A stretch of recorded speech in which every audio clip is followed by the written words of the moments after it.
जय गुरु जी। संगत जी नारंग अंकल का एक सत्संग है जिसमें वो बताते हैं कि वो पुणे से चंडीगढ़ उनकी पोस्टिंग हुई और चंडीगढ़ में जो उनके कलीग थे ना, वो गुरु जी की संगत थे। तो जब वो मिलने गुरु जी से डुगरी गांव गए, उन दिनों गुरु जी डुगरी में रहा करते थे, तो उनके कलीग आकर बताते हैं कि मैं गुरु जी से मिलकर आया हूँ और वो ये पूछ रहे थे कि नारंग ने ज्वाइन कर लिया है और वो तुम्हें तुमसे मिलना चाहते हैं, तुम्हें बुला रहे हैं।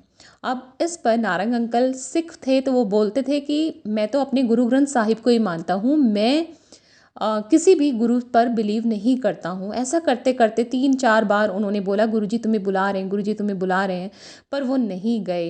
पर एक दिन गुरु जी की माता जी का देहांत हो जाता है। अब इन पर उनके कलीग बोलते हैं कि क्या अफसोस करने मेरे साथ चलोगे। तब नारंग अंकल मना ना कर सके और उनके साथ 11-12 बजे के करीब डुगरी पहुंच जाते हैं गुरु जी के घर माता जी के देहांत का अफसोस करने के लिए। पर गुरु जी वहाँ नहीं थे संगत जी।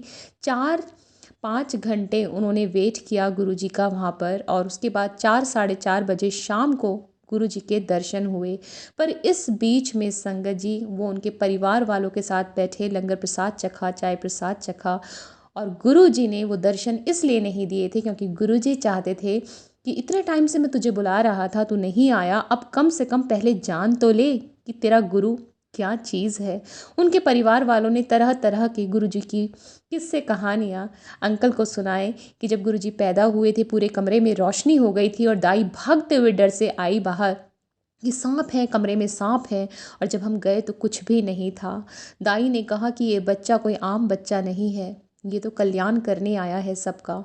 उसके बाद उन्होंने उनके स्कूल के किस्से सुनाए कि जब उनके कलीग की, उनके फ्रेंड की पेन की इंक ख़त्म हो गई, उन्होंने कैसे फूंक मारी और उसमें इंक आ गई। फिर टीचर ने खाली इंक वाला पेन दिया, बोला कि अब इसमें इंक भरो, इसमें भी इंक नहीं है। गुरुजी ने फिर फूंक मारी, उसमें भी इंक आ गई। और शाम को टीचर गुरुजी के पिताजी से मिलकर कहते हैं तुम्हारे घर में तो जादूगर पैदा हुआ है।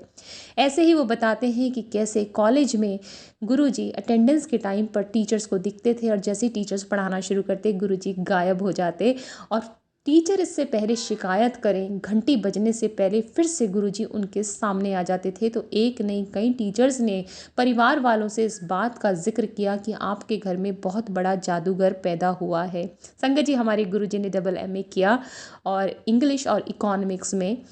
और संगत जी 25-30 साल लग गए परिवार वालों को भी ये जानने में कि आखिर उनके घर में गुरु के रूप में कौन आए हैं।